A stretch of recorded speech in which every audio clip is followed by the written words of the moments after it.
On June 12, 1973, something inexplicable happened at mine number CE in the Donbass.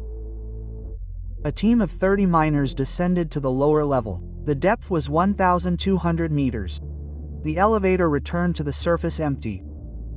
It was sent again. Returned empty. A third time. A fourth. A fifth. Always empty. The mine was sealed, the entrance concreted over. All the witnesses were sent to different cities.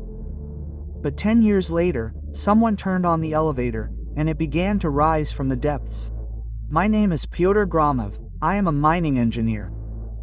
And I was ordered to descend to the place from which no one had returned. What I saw at a depth of 1,000 meters changed my perception of time. Friends, a small request.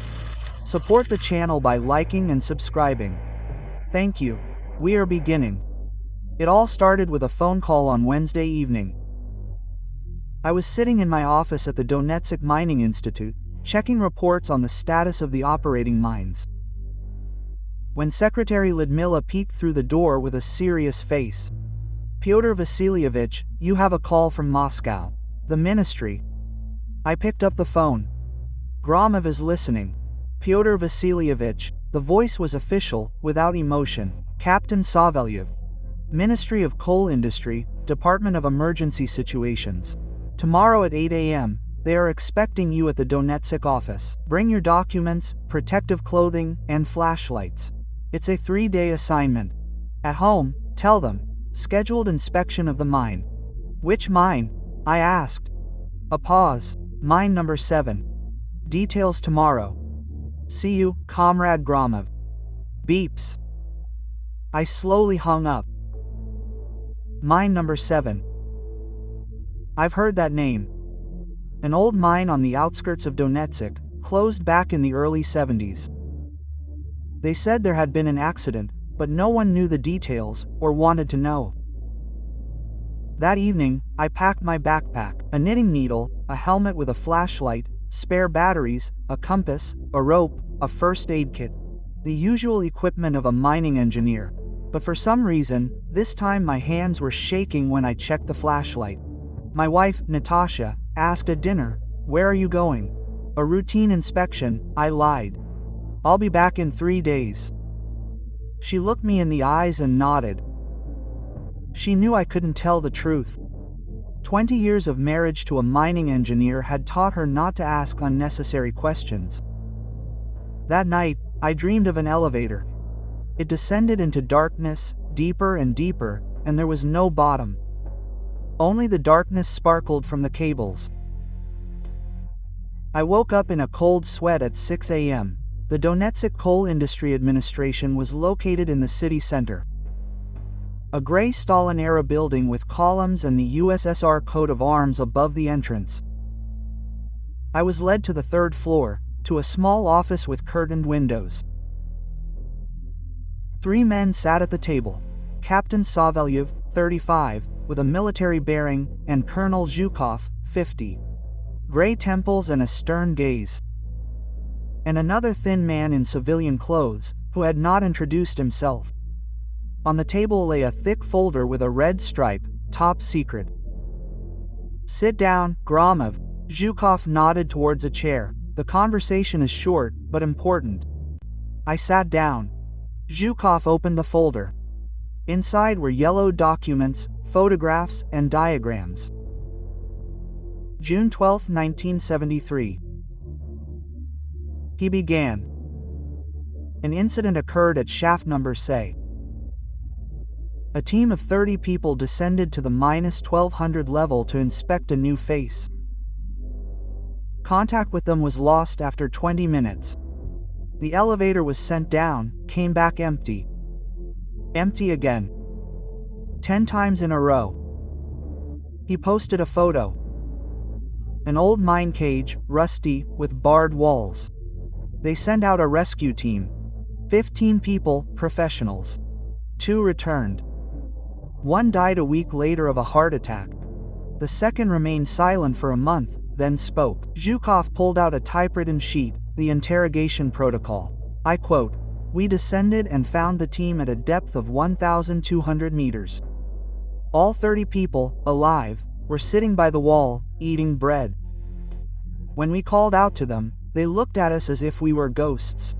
One asked, "Why are you so fast?" We didn't understand. He showed his watch. 20 minutes had passed. We had only just descended, but 3 days had already passed. The silence in the office became deafening. Quote, "What happened to them?" I asked. "We don't know," Zhukov replied. When the rescuers tried to get them up, something strange happened. The miners refused, saying, "Time flies up there, we'll get old." One tried to go up. He started bleeding from his nose and ears. He died in the elevator. The rest were left below. The mine was mothballed. He closed the folder. But 5 days ago, the sensors showed the elevator was working. Someone turned it on, and it was going up. I felt a chill run down my spine. Quote, "You want me to go down there?" "Yes," Zhukov nodded. "You are the best deep mine specialist in the region." A group of 5 people. You are Captain Savelyev, an electrician, a medic, and 1 miner guide. The task is to go down, find out what's going on, and return. Maximum 12 hours down there. And if we don't return? I asked. Zhukov looked me in the eyes. Then the mine will be blown up forever. Quote, "We left at 10 a.m. in an army UAZ, a green giant without identification marks. The group gathered at the control building. Captain Savelyev, silent, was checking the radio and Makarov pistol. Electrician Kuznetsov, about 40 years old, stocky with a mustache, was holding a large suitcase with tools. Medic Larissa Ivanovna, a woman of about 35, calm, with a first aid kit and a stretcher. And the guide, an old miner Vasily, about 60, who worked at mine number 7 until it closed. Vasily was smoking by the car, staring into space. You were there? I asked. In 73rd. He nodded without looking at me. He was. I saw them going down. 30 people joking cheerfully. And then he took a drag. Then the elevator came back empty. And I realized something was wrong down there. Something very wrong. Why did you agree to come back? He looked at me, because my brother was in that brigade, Ivan. He was 32 years old, with a wife and 2 children. They left him there alive. I want to know if he's still alive. We drove for an hour along a country road. Fields and scattered trees floated past the window. Abandoned farms. November in the Don base. Gray sky, cold wind, bare branches. Finally, shaft number 7 appeared ahead. The old Copra building. A tall metal structure with an elevator wheel on top. Rusty, covered in moss. Concrete buildings, broken windows, and overgrown weeds surrounded it. The area was fenced with barbed wire and signs. Danger. No entry, but the gates were open. Quote, Strange, Savelyev muttered. Who opened the door? We got out of the car. Silence. Only the wind and the creaking of metal. I approached the gate. There were fresh footprints on the ground, boots. Several people had passed here recently. The footprints led inside. Quote, Someone's already here, I said. Savelyev took out his pistol. Let's go. We entered the mine grounds. The main building of the mine, a 2-story concrete box with peeling paint and broken windows. Inside was the engine room, where the hoist mechanism was located. The door was ajar. We entered. It was dim inside. It smelled of oil, rust, and damp. Huge wheels, cables, mechanisms, everything was covered in dust and cobwebs. But in the center of the hall was the hoisting machine, a huge drum with a wound cable. And it was working, slowly rotating, humming. The cable went down into the mine shaft. Quote, "Oh, my God," Kuznetsov whispered. "It really works." Savelyev approached the control panel. An old Soviet panel with buttons and switches. The display read -1100. Quote, "The elevator is rising," he said, "another 100 meters to the surface." We froze, looking at the drum. The cable slowly reeled in. The hum grew louder. Quote, "Who started it?" asked Larissa. No one answered. Vasily approached the mine shaft. A round hole in the floor, fenced with railings. From the depths came cold air and sound. The grinding of metal, blows. "There's someone there," he whispered. Display -50. The cable continued to rise. "Get ready." Savelyev raised his pistol. -20, -10, -10. But 0. The elevator appeared from the darkness. An old cage with barred walls, rusty, empty, completely empty. We came closer. There was nothing inside, only old boards on the floor and a note. A piece of paper pinned to the wall. I took it. The handwriting was trembling, hasty. "If you are reading this, do not go down. Time flows differently here. We have been living the same day for 10 years.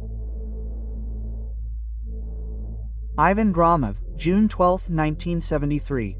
Vasily grabbed the note from my hands. "This is the handwriting, Ivan." His voice trembled.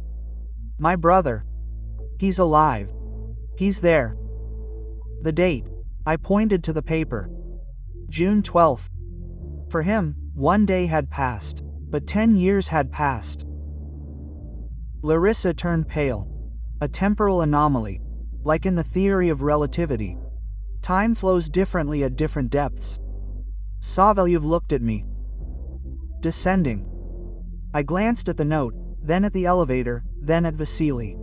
Yes, I nodded. Descending. We entered the cage. Old, cramped, with rusty walls. It smelled of metal and machine oil. Savelyev closed the door. Kuznetsov pressed a button on the control panel inside. The elevator jerked and began to descend. Slowly at first, then faster. The walls of the mine shaft floated past. Concrete, rebar, old fastenings. We were plunging into darkness. I turned on the flashlight, and so did the others. 5 beams of light cut through the gloom. Deeper, deeper. I looked at my watch. 10:45. "Remember the time," I said. "When we get back, we'll compare." The elevator continued descending. A minute, 2, 3. It was getting colder. My breath was turning to steam. "MI -200, Kuznetsov announced, looking at the display. -400. -600. Vasily stood by the wall, clutching the flashlight. His lips were moving. He was praying. -1000. The air became heavy, pressing on my ears. I swallowed, trying to equalize the pressure. -10,000. We've arrived. The elevator stopped with a sharp screech. The door opened. In front of us was a tunnel, wide, about 5 meters high. The walls were rough stone, reinforced with wooden supports.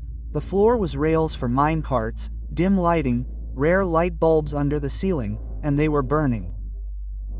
"The electricity is working," Kuznetsov whispered. Someone turned on the generators.